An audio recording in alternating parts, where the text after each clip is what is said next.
ఇంకా నేనైతే ఒక 5-6 షాప్స్ చూసుకొని నేనైతే ఆ రెడ్ పౌచ్ అయితే తీసుకున్నాను అనమాట. నాకైతే జస్ట్ ఆ పౌచ్ ప్లస్ 360 డిగ్రీస్ ప్రొటెక్షన్ అయితే జస్ట్ 400కి అయితే అయిపోయింది. అదే బెంగుళూరులో అయితే మనకి మినిమమ్ 1000 అయ్యుంటుంది.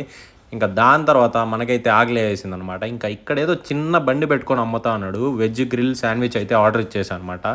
చిన్న బండిలో ఇన్ని వస్తువులైతే పెట్టుకొని అమ్ముతున్నాడు గదా! ఎలారా ఇంత మేనేజింగ్ అనుకున్నా. కానీ భలే మేనేజ్ చేసుకున్నాడు. ఆ టేస్ట్‌కి వర్త్ అనిపించింది. సో, ఇంకా అది తర్వాత నేనైతే ఒక రాగి మాల్ట్ తాగేసి మెట్రోలో అయితే స్టార్ట్ అయిపోయానమాట. ఇంకా అక్కడున్న జనాలు చూసి మనమైతే వాట్సాప్‌లో అయితే టికెట్ బుక్ చేసుకున్నాము.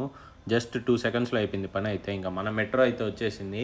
ఇంకా నాకైతే మెట్రోలో చాలా సేవ్ అయిందనమాట. బయట బస్సులో అండ్ ఆటోలో తిరగాలంటే మినిమమ్ 500-600 ఛార్జ్ అవుతుంది. నాకెట్లో బస్ పాస్ ఫ్రీ కాబట్టి నాకైతే జస్ట్ ఈ జర్నీ మొత్తం కలిపి 100 రూపీస్‌తో అయితే అయిపోయిందనమాట. సబ్స్క్రైబ్.